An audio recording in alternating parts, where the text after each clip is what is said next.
A paz do Senhor, meus irmãos teólogos, tudo bem com vocês? Espero que vocês estejam bem. Estamos aqui para a gravação da última aula de missiologia.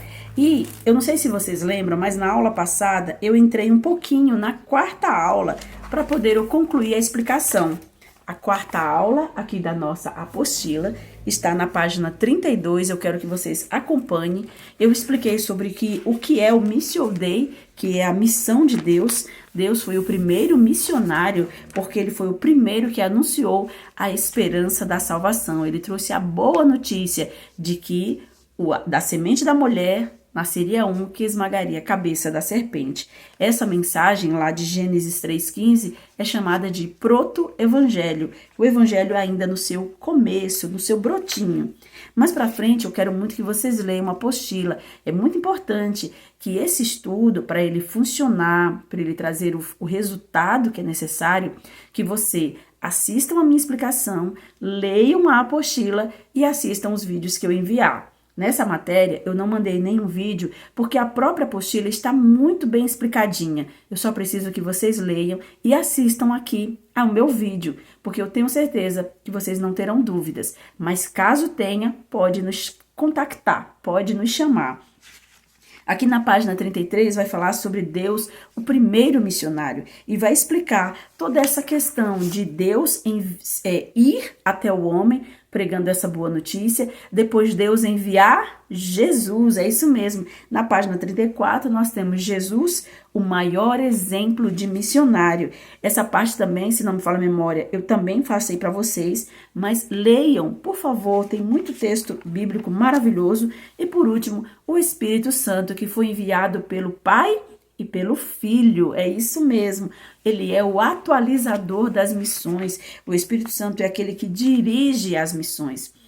O apóstolo Paulo, em uma determinada ocasião, desejava ir para a Ásia, para uma determinada região da Ásia, para pregar o evangelho, mas o Espírito Santo o impediu e o enviou na direção da Europa, dando-lhe até uma visão lá daquele macedônio, dizendo: passa a Macedônia e ajuda-nos. Então, o Espírito Santo é o atualizador das missões e é aquele que dirige as missões hoje.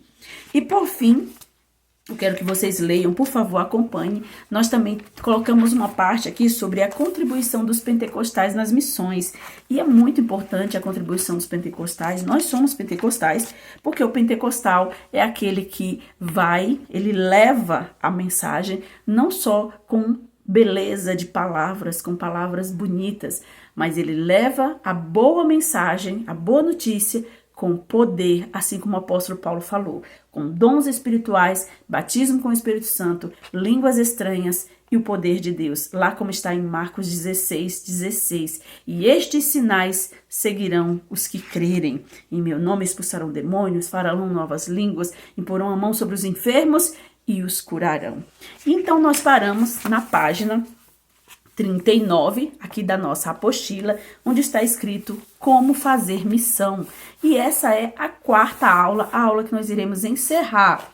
A próxima aula que estarei gravando será uma aula de revisão para enviar a prova, tudo bem?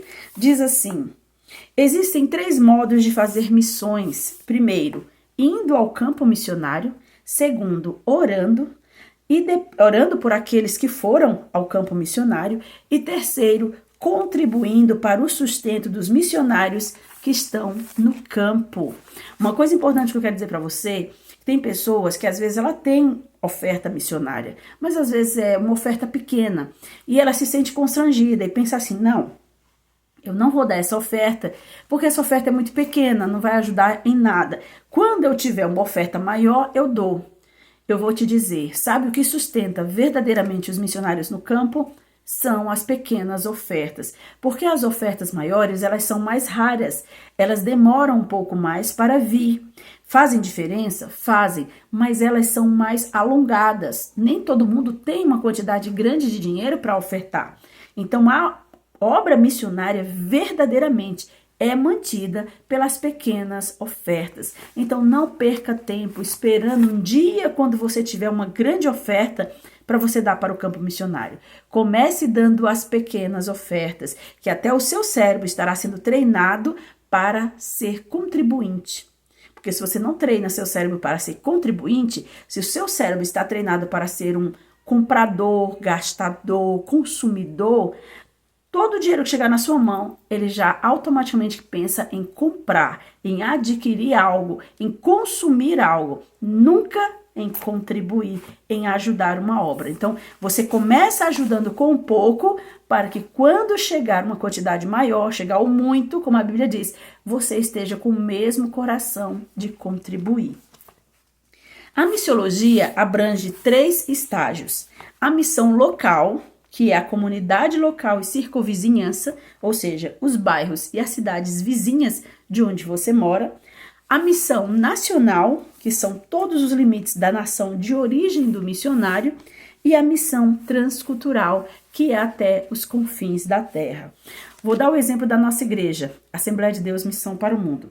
Missão local, o nosso bairro, Scafide. O bairro Scafide é onde nós iniciamos. Depois nós fomos para os bairros vizinhos. Depois fomos para as cidades vizinhas. Tudo isso é missão local. Bairro onde a igreja está, bairros vizinhos de onde a igreja está, cidades vizinhas de onde a igreja está. Missão local.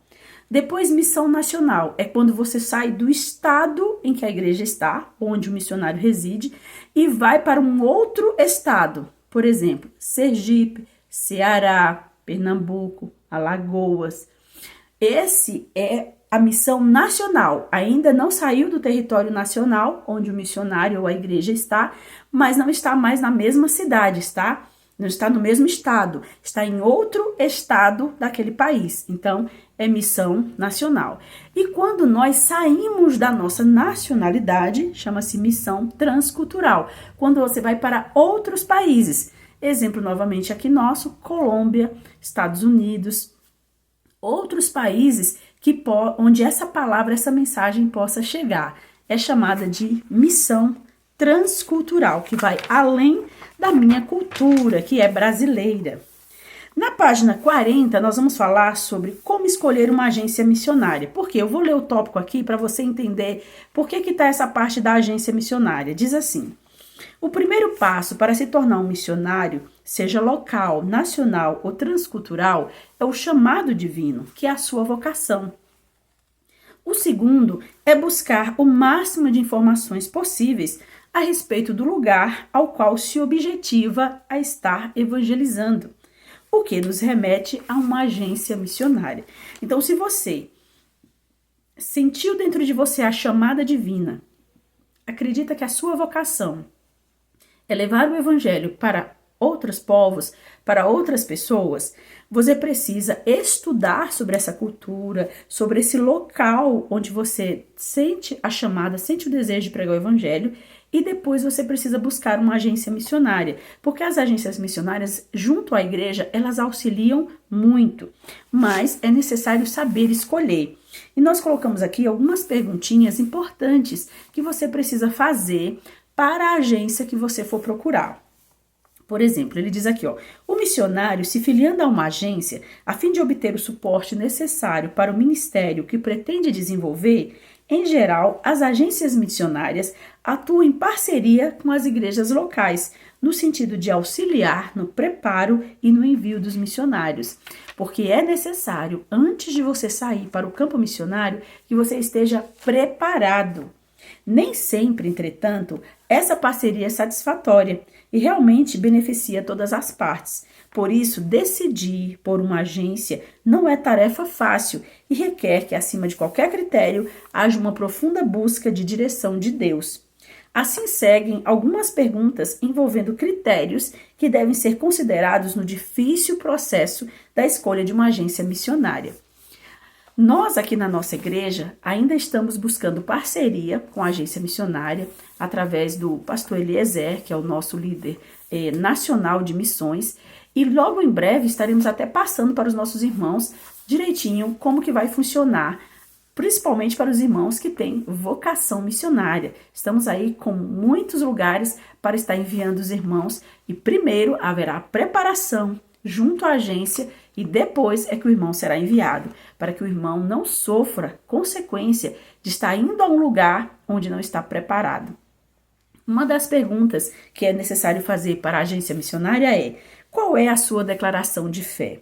É muito importante observar com diligência a declaração de fé da organização, já nos primeiros contatos, a fim de saber se há discordância doutrinária entre as partes envolvidas, igreja, agência e missionário.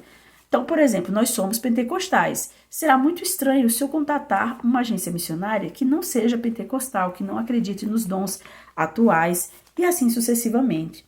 Qual é o foco da agência missionária? Algumas agências trabalham especificamente com determinados povos e regiões, por isso é importante saber se ela realmente atua onde o missionário crê que Deus deseja enviá-lo. Por exemplo, há agências missionárias que só atuam em povos indígenas, há agências missionárias que só atuam em povos de língua portuguesa e assim sucessivamente. Então, precisa descobrir se para onde o missionário sente a vocação, o seu chamado de ser enviado, se aquela agência missionária também trabalha com aquele mesmo foco. Qual é a experiência que a agência tem no envio de missionários? O envio de missionários é coisa muito séria e todos os envolvidos precisam estar conscientes desse fato.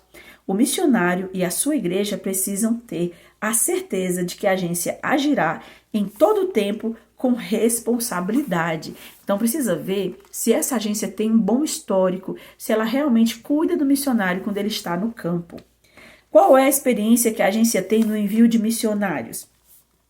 O envio de missionários é coisa muito séria. Perdão, estou repetindo a mesma pergunta. Continuando. Que tipo de suporte a agência dá aos seus missionários? É preciso saber que tipo de apoio o missionário receberá quando estiver e quando não estiver no campo. É preciso também saber que parte da parceria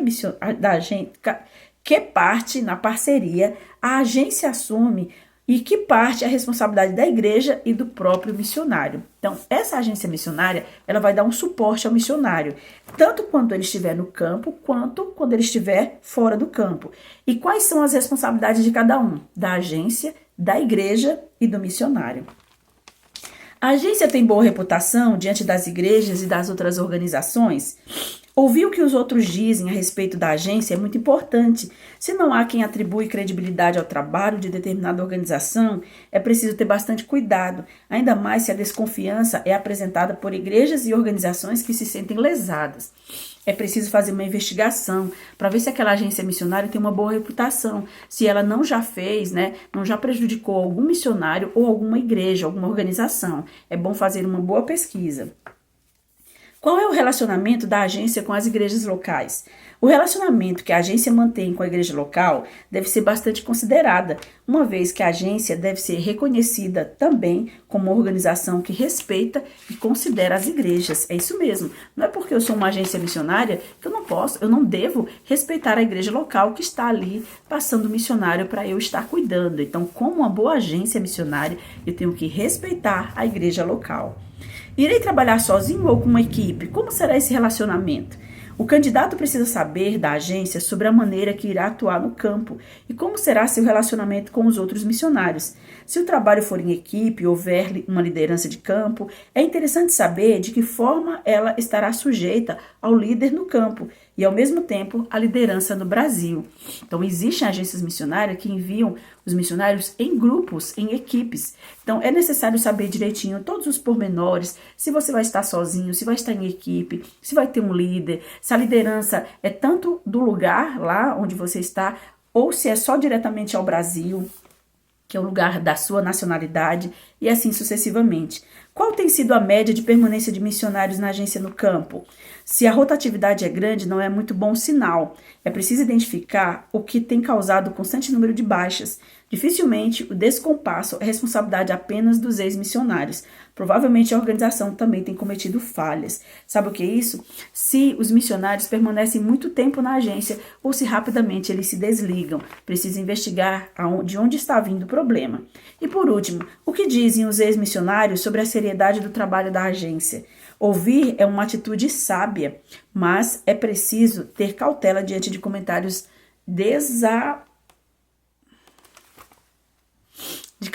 diante de comentários depreciativos. Desculpe, eu achei que tinha parado aqui, mas não parou. Afinal, toda organização terá ex-membros, ex-afiliados insatisfeitos.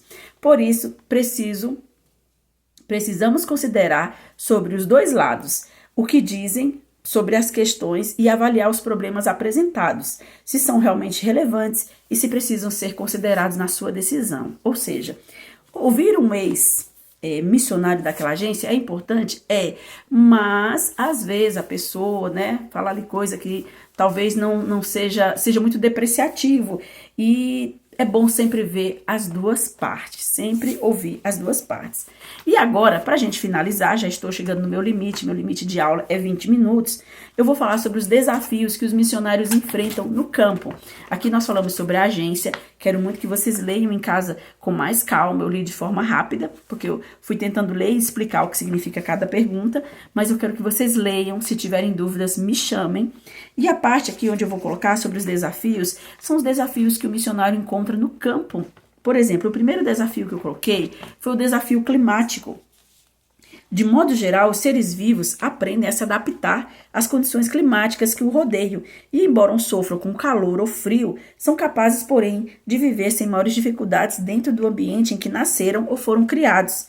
Assim, o missionário brasileiro, que viveu toda a sua vida num clima predominantemente tropical, ao se estabelecer numa região de clima árido, por exemplo, levará determinado tempo até se adaptar e pode até mesmo não conseguir. Então, ele está dando um exemplo aqui. Por exemplo, nós que somos brasileiros, que estamos acostumados a um clima tropical, se formos para um clima muito árido, muito seco, a gente pode levar um tempo para se adaptar, mas podemos conseguir. Assim também com a parte do frio, levaremos um tempo para se adaptar, mas podemos conseguir sim, porque o ser humano é feito para se adaptar às regiões.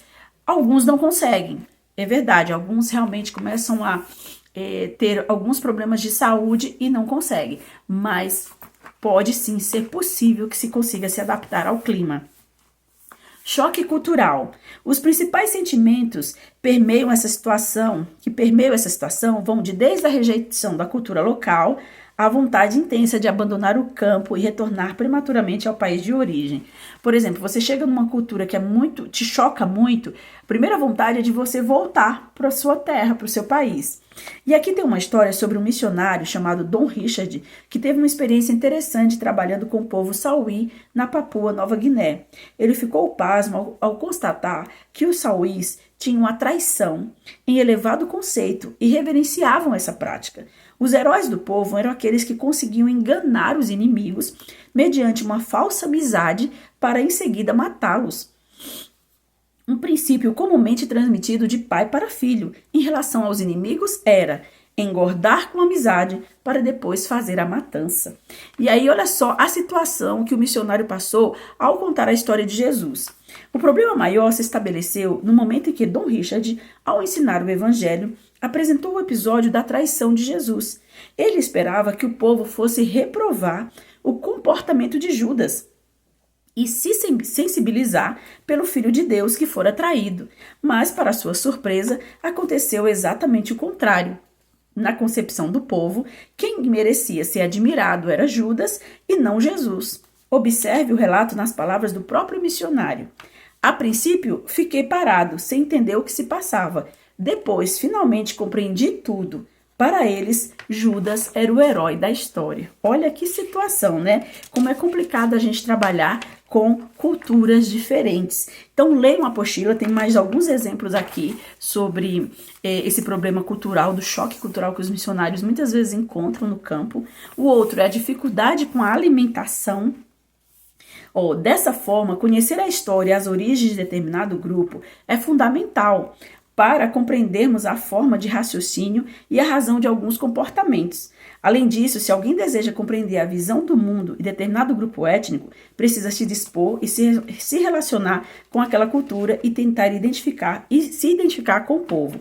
Então, por exemplo, com relação à dificuldade na alimentação, tem um testemunho aqui também de outro missionário que está: a quem fica apavorado com costumes de países como Guiné-Bissau, Indonésia, Filipinas e Coreia do Sul, que fazem da carne de cachorro um prato típico.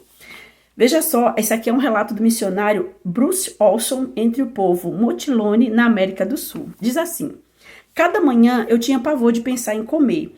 O alimento se tornara tão insípido, tanto quanto ou mais ainda que o alimento dos iucos, sem sal ou açúcar. Havia certo limite quanto ao seu paladar. E muitas vezes, quando havia apenas carne de macacos ou larvas, após ingeri-los, eu os vomitava. Então, que situação difícil, né? Também vai falar sobre as barreiras linguísticas, nós já chegamos no nosso tempo, barreiras linguísticas, os problemas das crenças religiosas e os problemas sociais. Nós vamos falar também sobre a atuação das mulheres no campo missionário, que é muito importante, e por último, o abandono das igrejas que os envia. Então eu quero que vocês aproveitem aí, a apostila está muito bem explicadinha, leiam por favor, tirem suas dúvidas, podem mandar pergunta no grupo, pode mandar pergunta direto para mim, mas não deixem de ler a apostila que está muito boa. Que Deus abençoe vocês, fiquem na paz. A próxima aula é revisão e prova. Deus abençoe.